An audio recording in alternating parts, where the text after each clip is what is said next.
ક્યારેક આપણી જિંદગીમાં એવી ઘટનાઓ બને છે જે આપણને એ વિચારવા મજબૂર કરે છે કે શું ખરેખર આ દુનિયામાં સારા કર્મોની કોઈ કિંમત નથી?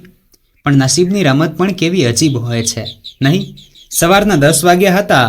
રિયા વર્મા દિલ્હીના એક મોટા સુપરમાર્કેટમાં પોતાના કામ પર પહોંચી ગઈ હતી. તે ત્યાં કેશિયર તરીકે કામ કરતી હતી. હસતા હસતા ગ્રાહકોનું સ્વાગત કરવું, બિલિંગ કરવું અને પોતાને સૌથી ઝડપી અને સચોટ કેશિયર સાબિત કરવું, આ જ હતું તેનું રોજનું જીવન. રિયાને આ નોકરી ખૂબ ગમતી હતી.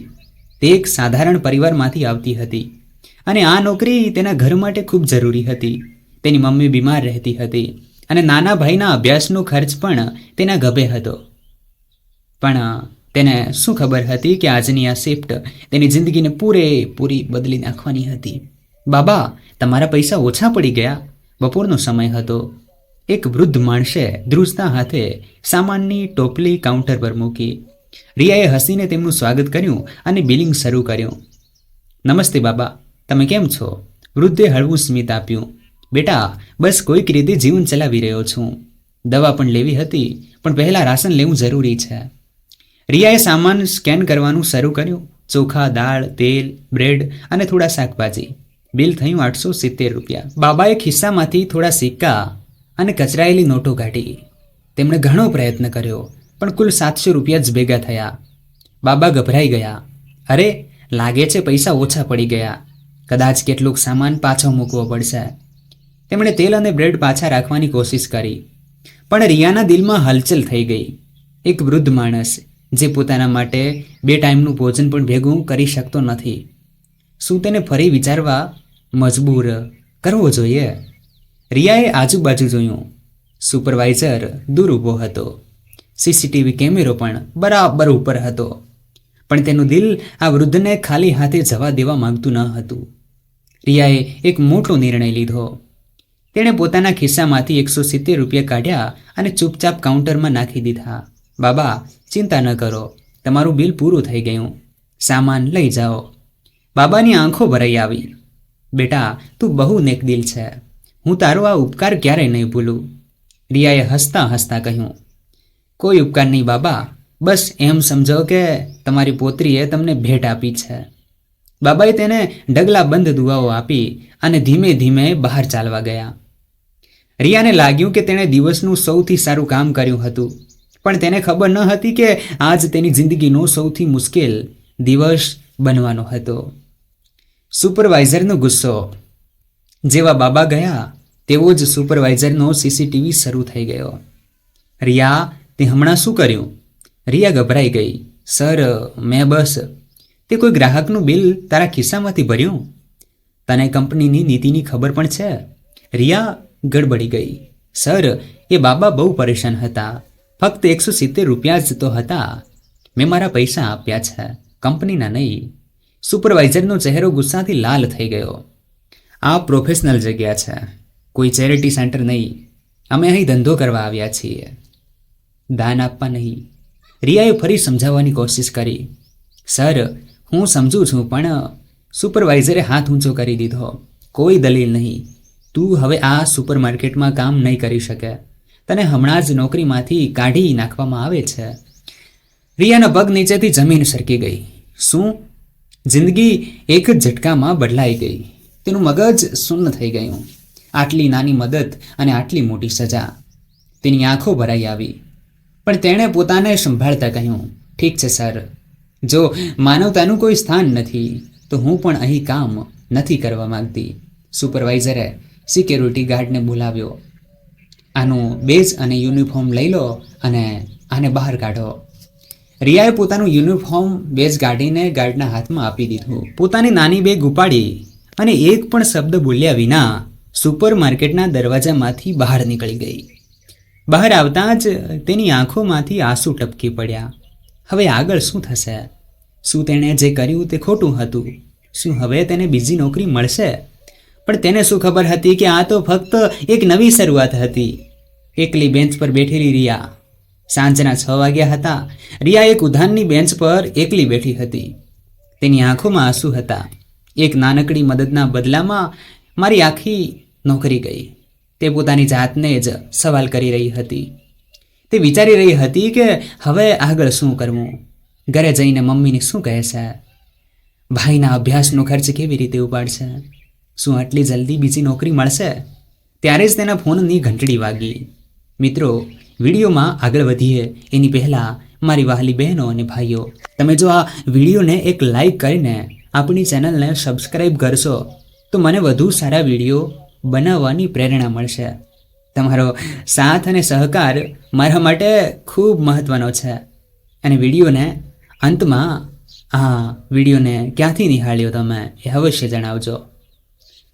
ફોનની ઘંટડી વાગી. સ્ક્રીન પર મમ્મીનું નામ ચમકી રહ્યું હતું. તેણે ધ્રુજતા હાથે ફોન ઉપાડ્યો. Hello mummy. મમ્મીનો અવાજ આવ્યો. બેટા, તું ઠીક તો છે ને? સવારે તારો ચહેરો બહુ ઉદાસ લાગતો હતો. બધું ઠીક છે ને? રિયાએ ઊંડો શ્વાસ લીધો. હા મમ્મી, બધું ઠીક છે. બસ આજનો દિવસ થોડો અજીબ હતો. તે મમ્મીને સાચું કહેવા માગતી હતી, પણ તે નહોતી ઈચ્છતી કે મમ્મી ચિંતા કરે. ઠીક છે બેટા, જલ્દી ઘરે આવી જા. મેં તારું પસંદગીનું ભોજન બનાવ્યું છે. રિયાએ બનાવટી હાસ્ય સાથે કહ્યું. હા મમ્મી, બસ થોડી વારમાં આવું છું. ફોન કાપ્યા પછી તેની આંખોમાંથી એક આંસુ ટપકી પડ્યું. શું ખરેખર બધું ઠીક હતું? એક અણધારી મુલાકાત. રિયા હજી પોતાના વિચારોમાં ખોવાયેલી હતી ત્યાં જ તેની સામે એક મોટી ગાડી આવીને ઊભી રહી. ગાડીમાંથી ઉતરતા જ એક જાણીતો ચહેરો દેખાયો. એ જ બાબા, જેમને તેણે સવારે મદદ કરી હતી. બાબાએ તેને જોઈને કહ્યું, બેટા તું અહીં આમ કેમ બેઠી છે? શું થયું? રિયા હચમચી ગઈ. કંઈ નહીં બાબા, બસ એમ જ. બાબાએ ઊંડો શ્વાસ લીધો અને કહ્યું, બેટા મને સાચું સાચું કહે, હું સવારથી તને શોધી રહ્યો છું. રિયાએ માથું નીચું કરીને ધીમેથી કહ્યું, બાબા આજે મને મારી નોકરીમાંથી કાઢી નાખવામાં આવી, ફક્ત એટલા માટે કે મેં તમારી મદદ કરી હતી. બાબાના ચહેરા પર ચિંતાની રેખાઓ દેખાઈ. શું? ફક્ત 170 રૂપિયાની મદદ કરવા માટે? રિયાએ માથું હલાવ્યું. હા બાબા, મારા સુપરવાઇઝરને આ ગમ્યું નહીં. તેમણે કહ્યું કે સુપરમાર્કેટ ધંધા માટે છે, ચેરિટી માટે નહીં. બાબા થોડીવાર મૌન રહ્યા. પછી તેમના ચહેરા પર હળવું સ્મિત આવ્યું. બેટા તને શું લાગે છે, તે જે કર્યું તે ખોટું હતું? રિયાએ તરત જવાબ આપ્યો. ના બાબા, મને લાગે છે મેં સાચું કર્યું, પણ આ દુનિયામાં કદાચ સત્યની કોઈ કિંમત નથી. બાબાએ હસતા હસતા કહ્યું, બેટા સત્યની કિંમત મોડી થાય છે, પણ થાય જરૂર છે. ત્યારે જ બાબાએ એવો ખુલાસો કર્યો કે જે સાંભળીને રિયાના પગ નીચેથી જમીન સરકી ગઈ. જે સુપરમાર્કેટે તને કાઢી એ મારું જ છે. રિયાના ચહેરા પર આશ્ચર્ય છવાઈ ગયું. શું? બાબાએ ઊંડો શ્વાસ લીધો અને કહ્યું, હા બેટા, હું એ જ માણસ છું જેણે 25 વર્ષ પહેલાં આ સુપરમાર્કેટ શરૂ કર્યું હતું, પણ છેલ્લા કેટલાક વર્ષોથી મારું સ્વાસ્થ્ય બરાબર નથી. હવે મારો દીકરો અને મેનેજર જ આખું કામ સંભાળે છે. રિયાને વિશ્વાસ નહોતો થતો. તો એનો મતલબ તમે આ આખા સુપરમાર્કેટના માલિક છો? બાબા હસી પડ્યા. હા બેટા, અને તે જે માણસની મદદ કરી એ કોઈ સામાન્ય માણસ નહીં, પણ એ જ કંપનીનો માલિક છે. રિયાની આંખોમાં આંસુ આવી ગયા. બાબા મને ખબર નહોતી, મને બસ લાગ્યું કે તમને મદદની જરૂર છે. બાબાએ પ્રેમથી તેના માથા પર હાથ મૂક્યો. એ જ તો તારો સૌથી મોટો ગુણ છે બેટા, તે કોઈ લાલચ વિના મારી મદદ કરી, અને હવે હું તને એનું ઇનામ આપવા માંગુ છું. હવેથી તું આ સુપરમાર્કેટની નવી મેનેજર થશે. રિયાને લાગ્યું કે તેના કાને કંઈ ખોટું સંભળાયું. શું? બાબાએ માથું હલાવ્યું. હા બેટા, મેં નિર્ણય લઈ લીધો છે. જે છોકરીએ આજે મને મદદ કરી એ જ આ સુપરમાર્કેટની સાચી લાયક મેનેજર બની શકે છે. રિયા હજી વિશ્વાસ નહોતી કરી શકતી. પણ બાબા મારો તો કોઈ અનુભવ પણ નથી. બાબા હસ્યા. તારી પાસે દિલ છે, ઈમાનદારી છે અને લોકોની મદદ કરવાનો જુસ્સો છે. એક સારા લીડરમાં આ જ ગુણો હોવા જોઈએ. રિયાની આંખોમાં ખુશીના આંસુ છલકાઈ આવ્યા. તેની જિંદગીમાં એક જ દિવસમાં કેટલું બધું બદલાઈ ગયું હતું. સવારે તેને નોકરીમાંથી કાઢી નાખવામાં આવી હતી અને હવે એ જ કંપની તેને મેનેજર બનાવી રહી હતી. બાબાએ હસતા હસતા કહ્યું, કાલથી તું તારી નવી નોકરી શરૂ કરજે, અને હા, તારા સુપરવાઇઝરને પણ સમજાવવાનો સમય આવી ગયો છે. હવે આ જગ્યા માનવતા અને ઈમાનદારી માટે જાણીતી થશે. બીજા દિવસે રિયા ફરી એ જ સુપરમાર્કેટમાં પહોંચી, પણ આ વખતે તે કેશિયર નહોતી, તે સુપરમાર્કેટની નવી મેનેજર હતી. જ્યારે તેના સુપરવાઇઝરે તેને જોઈ તો તે આશ્ચર્યચકિત થઈ ગયો. તું અહીં શું કરે છે? રિયાએ હસીને કહ્યું, હવેથી હું અહીંની નવી મેનેજર છું અને સૌથી પહેલાં હું અહીંની નીતિ બદલવા જઈ રહી છું. સુપરવાઇઝરનો ચહેરો ફીકો પડી ગયો. પણ બાબાએ આગળ વધીને કહ્યું, હવેથી આ સુપરમાર્કેટમાં માનવતાનું પણ સ્થાન હશે. જો કોઈ જરૂરિયાતમંદ આવશે તો તેને ઇજ્જત આપવામાં આવશે, ધક્કા મારીને નહીં કાઢવામાં આવે. રિયાએ ઊંડો શ્વાસ લીધો અને કહ્યું, આ મારી જિંદગીનો સૌથી મોટો પાઠ હતો કે સાચું કર્મ ક્યારેય વ્યર્થ જતું નથી.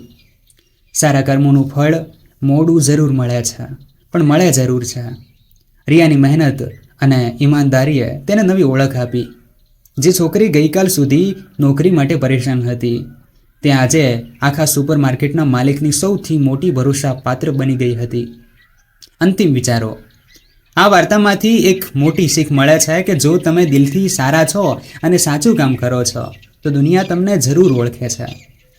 રિયાની જેમ આપણે પણ જીવનમાં ઘણી વખત મુશ્કેલીઓનો સામનો કરીએ છીએ, પણ જો આપણે હિંમત ન હારીએ અને સારા કર્મો પર ભરોસો રાખીએ તો નસીબ આપણને એવું ઇનામ આપે છે જેની આપણે કલ્પના પણ નથી કરી હોતી.